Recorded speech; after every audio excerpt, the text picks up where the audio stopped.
Assalamualaikum warahmatullahi wabarakatuh. My name is Haniifatul Adzra. My student number is 1910732009. In this video, I will explain my understanding on the topic 7 and topic 8. First, I will explain topic 7 about the discourse and genre. In this topic, I will focus explaining on some point. The first point is what is genre? Genre are the activities that people engage in through the use of language, academic lectures, and then casual conversation are the examples of spoken genre. Newspaper reports, uh, academic essays are examples of a written genre.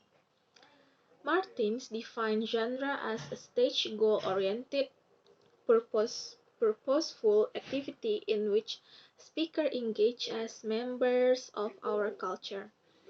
And then the next point is assigning a text into a genre category.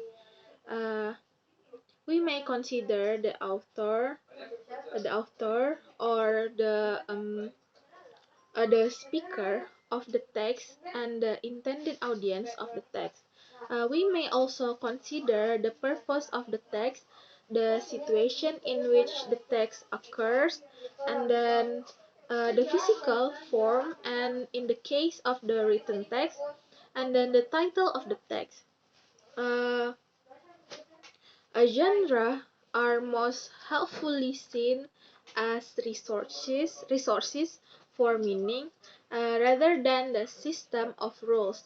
There may be typical ways in which they are uh, organized at the discourse level, and then the typical situation in which they occur, and the typical things they aim to do.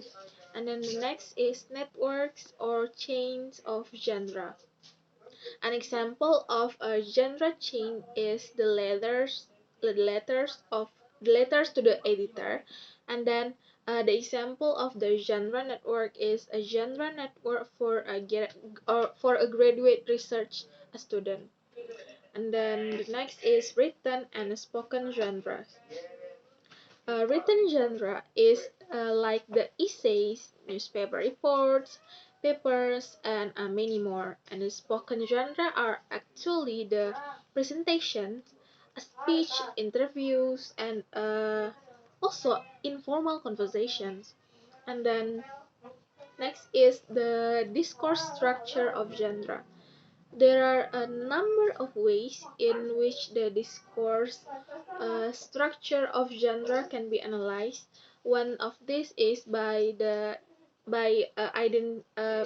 identifying its generic structure based on its genre category membership, such as letter to editor and doctoral dissertations. And then the next is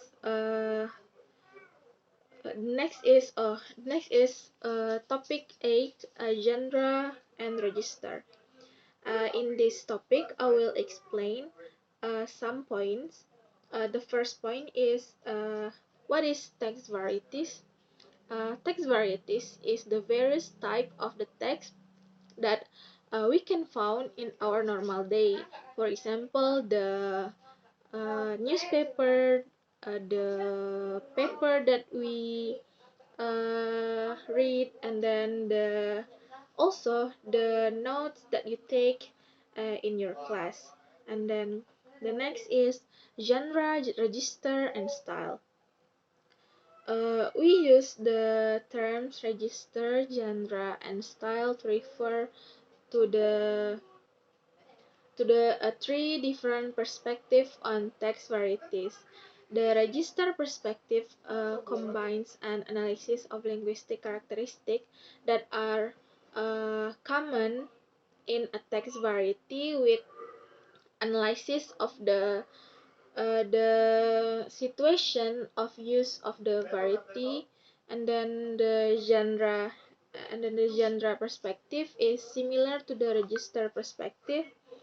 that is includes the description of the purpose and the situational context of text variety, but it is different from the linguistic analysis contrast with the register perspective by focusing on the conventional structures used to construct a complete text within the variety. And then the style perspective is similar to the register perspective in its linguistic focus, analyzing the use of a uh, core of linguistic features that are distributed throughout the text samples from a variety. And then the next is text varieties, register, and dialects. The term text refers to a natural language used for communication, whether it is in speech or in a writing. And then the general term for variety is used for a category of text that share some social or situational characteristic. And then register perspective combines an analysis of linguistic characteristic, like what I said before, and then a common in a text variety with analysis of the situation of the variety. And then the dialect is the uh, varieties that are associated with a different group of speaker. And then the next point is complete text and text excerpt. A complete text is an instance uh, of extended discourse that has a clear start and finish, and then such as a research article or many more. And then meanwhile, the text excerpt is the segment of discourse extracted from a larger complete text. And then the last point is genre and style in literary studies. Literary genre is the varieties of literature uh, that employ different textual conventions. For example, there are three major literary genres: poetry, drama, and fictional prose. Uh, I think that's all my explanation. Uh, I'm sorry for all of my mistake. Assalamualaikum warahmatullahi wabarakatuh.